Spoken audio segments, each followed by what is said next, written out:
আলোর ঝলকানিতে সাজিয়ে রাখা রং বেরঙের প্রসাধনী এসব ত্বকের জন্য কতটা কার্যকর এ বিষয়ে অনুসন্ধানে নামে নিউজ 24।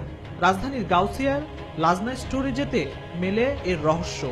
হাঁটুর দাগ, আঙ্গুলের কালো দাগ, এই দাগগুলো যাওয়ার জন্য এই ক্রিমটা ব্যবহার করা।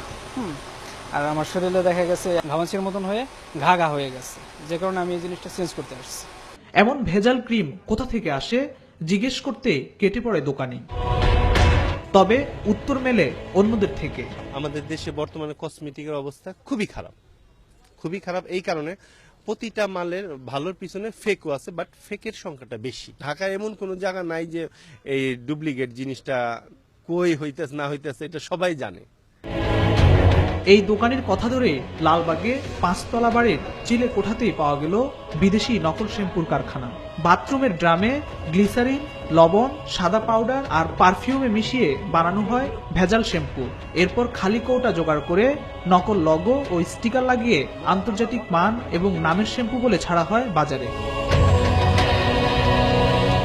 একইভাবে গ্লিসারিন, রং আর সুগন্ধি দিয়ে বানানো হচ্ছে বিদেশি ফেস ওয়াশ।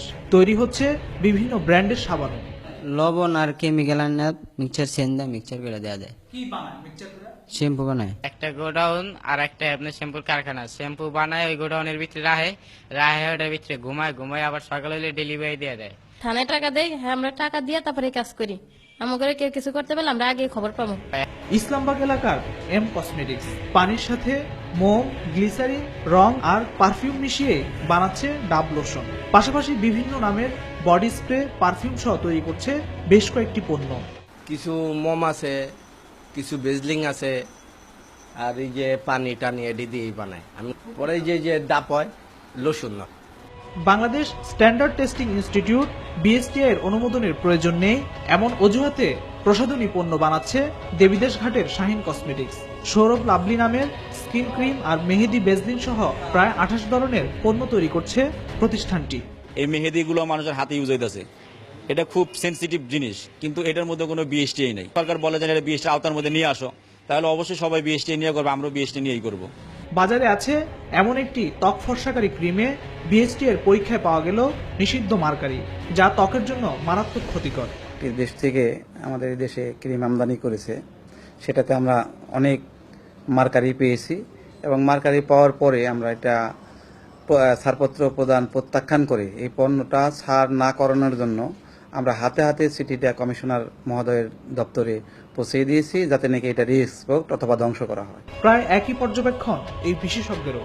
কসমেটিক্স মানুষ ব্যবহার করবে এবং মানুষের সংখ্যা বাড়তেছে এবং এটা ব্যবহার বাড়বেই। নানা ধরনের শ্যাম্পু আছে, তারপরে সাবান ব্যবহার করি, যেটাই আপনি ব্যবহার করেন না কেন সেটার মধ্যে যদি এই পয়জনাস মেটাল থাকে, এবং প্রায় ক্ষেত্রেই সেটা আছে, আমরা লক্ষ্য করে দিচ্ছি, অ্যানালিসিস করা দেখা গেছে প্রায় ক্ষেত্রেই কিছু না কিছু পরিমাণ থাকে। তবে একটা লিমিট আছে, এই লিমিট এক্সেস করলে তখন এটা আমাদের বডিতে অ্যাকোমোলেশন হয় এবং বেশি দিন ধরে অ্যাকোমোলেটেড হলে তখন সেটা পয়জনাস হয়ে যায় এবং ক্যান্সার রূপ ধারণ করে। ভেজাল জিনিস যেটা তৈরি হচ্ছে সেটা অসাধু ব্যবসায়ীরা তৈরি করতেছে এবং সেটা যেন মার্কেটে না আসতে পারে তার জন্য আমাদের ভিজিল্যান্স থাকতে হবে।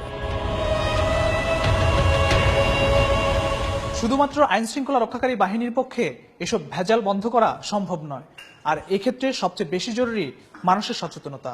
আর এই সচেতনতা বাড়াতে ব্যবসায়ীদের এগিয়ে আসার আহ্বান জানালেন বিশেষজ্ঞরা। ফখরুল ইসলাম, নিউজ 24, ঢাকা।